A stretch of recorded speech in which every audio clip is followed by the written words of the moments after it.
Hadrian was born on January 24, AD 76, in Italica, a Roman settlement in what is now modern-day Spain.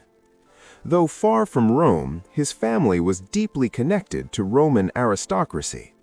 Orphaned at the age of 10, young Hadrian was placed under the guardianship of his cousin Trajan, a powerful military commander who would later become emperor. This relationship would shape Hadrian's destiny and place him on the path to absolute power. As a boy, Hadrian showed an intense curiosity about Greek culture, philosophy, and literature. Unlike many Roman nobles who valued brute strength above all else, Hadrian admired intellect and balance. He studied Greek so passionately that others mockingly called him Graculus, the Little Greek. Yet this intellectual depth would later define his reign. Hadrian's early career followed the traditional Roman political ladder. He served as a military tribune in several legions along the Danube and Rhine frontiers, gaining first-hand experience of border warfare. These years exposed him to the realities of defending a massive empire stretched across 3 continents. He learned that endless conquest was costly, unstable, and often unsustainable. In AD 98, Trajan became emperor and expanded the Roman Empire aggressively, conquering Dacia and launching campaigns deep into the east against Parthia. Hadrian accompanied Trajan on many of these campaigns, serving as a trusted advisor and commander.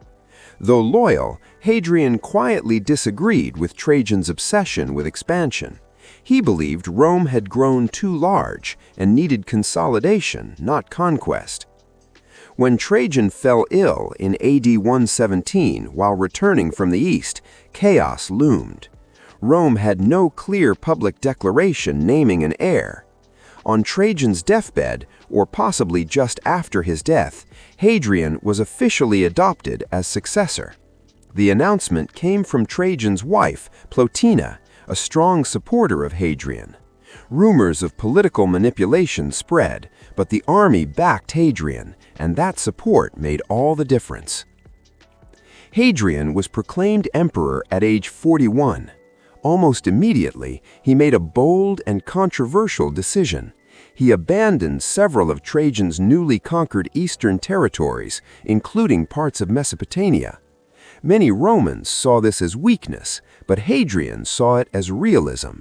The empire was bleeding resources, and rebellion was inevitable if Rome overreached. His rise marked a turning point in Roman history.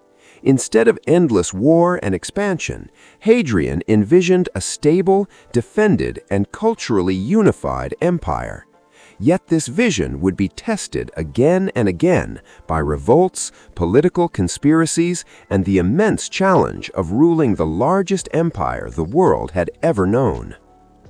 Unlike most Roman emperors who ruled from the comfort of Rome, Hadrian believed an emperor must see his empire. Soon after securing power, he began an unprecedented series of journeys that would last nearly half his reign.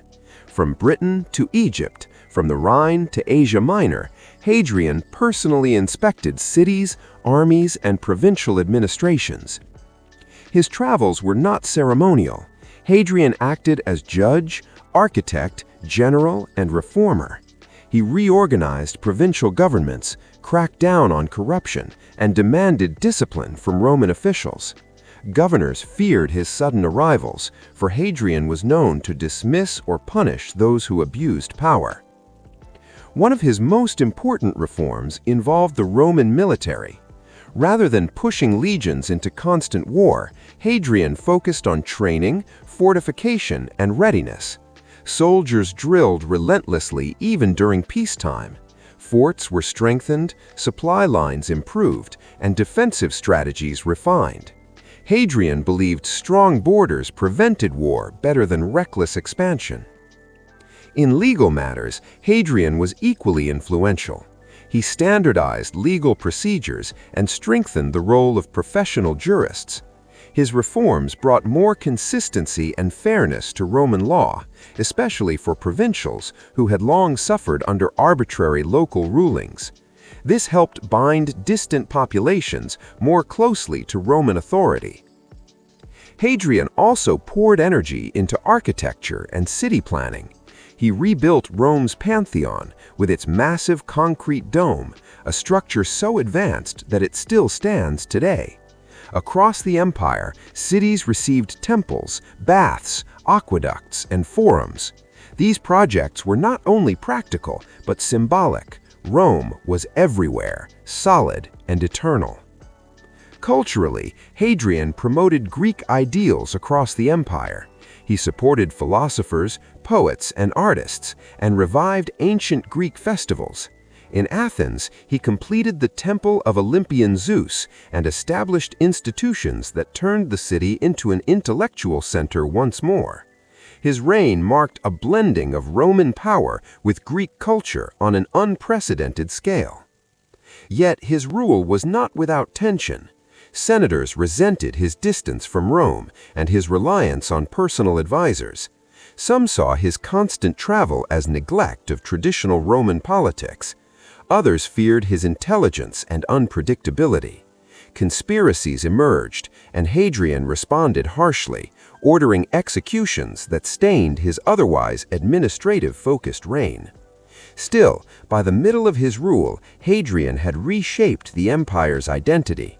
Rome was no longer just a conquering force. It was an organized, defended civilization focused on stability, culture, and long-term survival. Hadrian's visit to Britain around AD 122 marked one of the most iconic moments of his reign.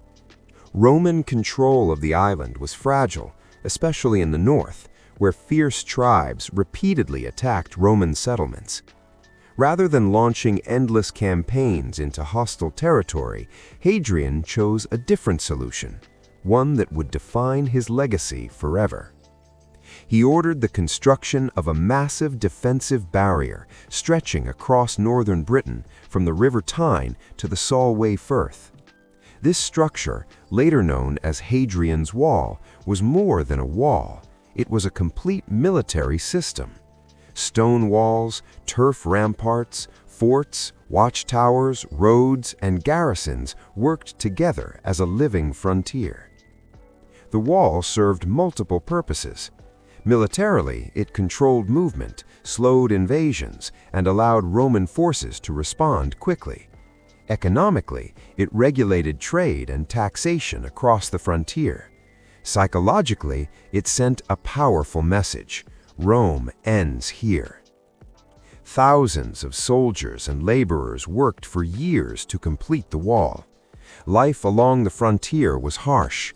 Cold winds, isolation, and constant tension tested the morale of Roman troops, yet discipline remained firm. Forts became small communities with workshops, bathhouses, and temples. Roman culture persisted even at the edge of the known world. Hadrian personally inspected the construction, emphasizing precision and strength. He wanted the wall to last, and it did. For centuries, it marked the northern boundary of Roman Britain and remains one of the greatest engineering achievements of antiquity. The wall also symbolized Hadrian's broader philosophy.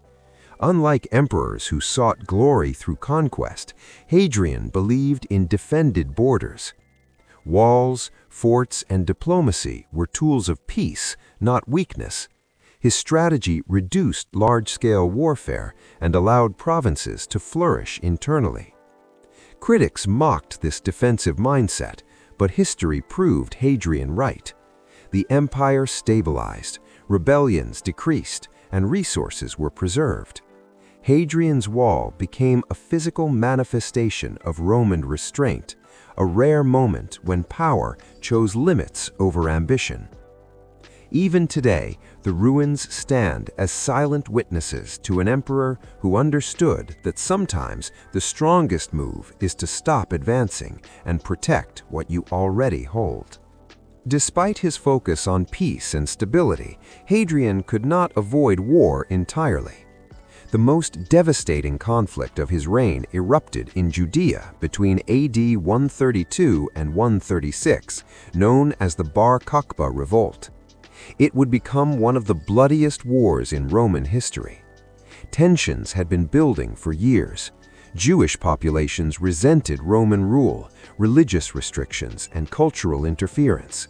When Hadrian planned to refound Jerusalem as a Roman city, Aelia Capitolina, and possibly restrict key religious practices, outrage exploded into open rebellion. Led by Simon Bar Kokhba, Jewish forces launched a well-organized uprising. They captured towns, destroyed Roman garrisons, and declared an independent state. For a moment, Rome lost control entirely. Hadrian was forced to mobilize massive resources, pulling legions from across the empire. The Roman response was brutal and systematic. Rather than open battle, Roman forces used siege warfare, starvation tactics, and relentless pursuit. Villages were destroyed, entire populations were displaced or killed. Ancient sources describe unimaginable suffering on both sides. After years of fighting, Rome crushed the revolt. Bar Kokhba was killed, and Judea was devastated. Hadrian banned Jews from Jerusalem and renamed the province Syria Palestina, attempting to erase its identity. Though victorious, the war deeply affected Hadrian. It contradicted his vision of peaceful rule and left a permanent scar on his legacy. This conflict revealed the limits of imperial tolerance and the dangers of cultural misunderstanding. Hadrian, the philosopher emperor, had become a conqueror by necessity, but at a terrible cost.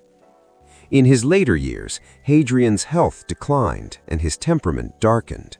Suffering from chronic illness, he became increasingly withdrawn and suspicious. Political executions increased, and his relationship with the Senate deteriorated further. Yet he remained deeply reflective.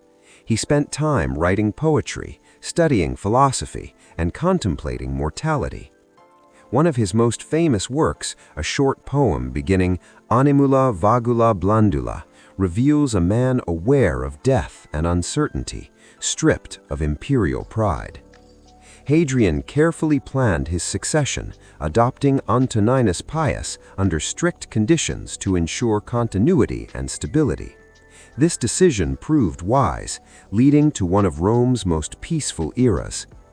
Hadrian died in AD 138, ending a reign that transformed Rome forever. He was not the greatest conqueror, nor the most beloved ruler, but he was one of the most thoughtful.